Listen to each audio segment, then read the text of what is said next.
What's up? Welcome to the cutting room. If you're new here, this channel is all about independent horror films, the good, the bad, and the ones that deserve way more attention than they get.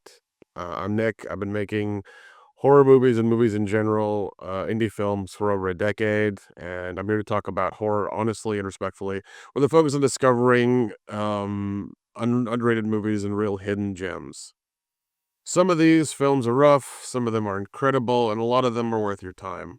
If you're into indie horror and finding new movies you might have missed, you're in the right place. Well, let's get into it. The first one we are watching, the first one, sorry, one of the ones we're talking about today are Never Blink Again. This was an interesting one. It was a very interesting one. I watched this on Tubi this last week, and it was really interesting. I actually kind of enjoyed it. Never Blink, 2025. It's a horror sci-fi film about medical students who discover a way to see a hidden, terrifying dimension that exists in the milliseconds we blink, leading up to a fight against the malevolent entities that break through into our world. Directed by Philip Anderson Booth, Christopher Saint Booth. Um, yeah. So there's that. Um, this was interesting because it was kind of like whenever I heard that description, I thought it was kind of high concept. It's an interesting science fiction take. I've seen a couple of movies around this concept before, but nothing that was horror based. So that was interesting. We do follow the main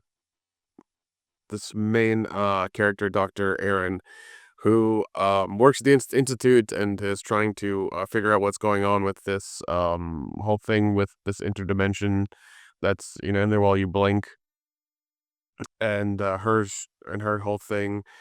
Um, the whole movie kind of the thing that caught me first when I started watching it reminded me of like a full moon movie from the early 2000s with like a sci-fi channel Saturday night movie. Like that's kind of the look it has. If you've ever seen a movie called The Living Hate the Dead or something like that, I think it's a full moon kind of movie. It kind of has that look to it. Like it's a it's very unique look. I'm not mad at it. I really love it. I love the way that the movie looks. It made me really drawn into it and want to watch it more. That's a weird thing to say, but that's what really got me in. Um But yeah, following this character, Dr. Erin, and we're following her journey through the story of like she's a student at this institute that's trying to figure out what's happening in this dimension, if it even exists. We also discover that her fiance, um, Frank, is put into a vegetative state, and she's every now and again she'll go check on him and see what's going on and things like that. And apparently, he was doing some experiment, and then he became, was put in that state because of the experiment they were doing with some drug they had called X-38. Go figure. We do meet her ragtag group of other doctors and nurses in the area, and apparently the other thing I love is that like they keep saying this in dialogue that the facility they're in is like old and it's being renovated and it looks like an old haunted house, and it does. It looks like an asylum in a haunted house, and I love that because it adds to the look of the movie and the way they shoot things, the way they light stuff. So I'm really down for it. It was a very interesting look because at some point I think they have parts of the house or parts of the set that look like it's that patients are coming out of an asylum, and they would say this in dialogue. They use asylum patients for their testing of this thing initially, and like there's some dialogue about they shouldn't do it because it makes them crazy, and they off themselves, a couple of them do in the movie, in really horrific ways. The effects are really good for what they are. There's a couple of deaths that are really like really like, above and beyond. But all the other ones are kind of minimal and not that gory or that like special effects intensive. I will say this: there's a lot of practical effects, which is always a plus. Um, that was a lot of fun. You could tell that they're repurposing like like little like technology things, like the helmet they have for conducting their experiment is like a head massager that you get from Sharper Image. Which I mean, I'm fine with that. I'll suspend disbelief and watch the movie. It's okay. Um, it was interesting. You find out later on that her main doctor, I think, Doctor Conrad or whatever his name is the one that put her fiance under and gave him the injection and made him go nuts and things like that. So also throughout the movie, you do see that when people have these episodes where they blink and they see this like black creature that kind of looks like a burnt tree, which is an interesting texture, and the way they did the lighting was really good. They did a lot of really interesting stuff with the way that they kind of made him in the background and moving, and you didn't know if he was if he was there, if he wasn't. It was really interesting. Um, that that particular creature was a good way of conveying this like this dimension that they were trying to talk to you about. But you do find out that because Franklin is the one that is like, I guess, had took the drug and made the connection with this dimension. He's the one that's tethered to it. That's why they keep having problems. And every time that people die, his like, I don't know, his EKGs or his like brain stuff spike, and they're like, oh, they're correlating this to like people getting killed, and he's like the gateway to this creature coming through and offing people.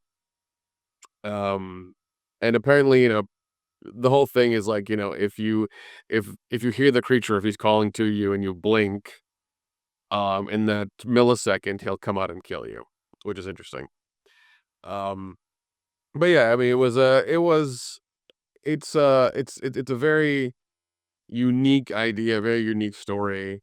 Um, like I said, I really enjoyed it. But let's go ahead and rank it since that's what you're here for.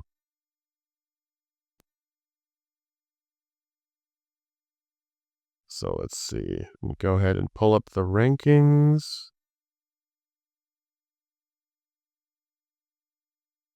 All right, here is my ranking system. We use the indie horror legends from S to F. We go Roger Corman at the top because he's the godfather of indie film, launching careers and doing it all the way to the end. Carpenter right below him because he started out just as indie and made absolute classics on shoestring budgets.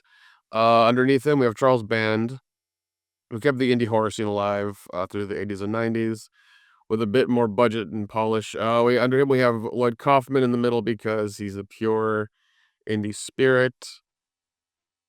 Um, Pure indie spirit. He's more about shock and chaos. Underneath him we have Jim Wynorski. Is basically all about the cheap thrills and topless scenes. And then underneath him at the very bottom we have Rob Zombie because he sucks. I did like this. Like I said, this did remind me of a lot of the Full Mood stuff and things like that. So I did give it the Charles Band Award. Uh, like I said, this was really good. The sound's good, the lighting's good, the camera work is great. For an indie horror, um, really enjoyed it.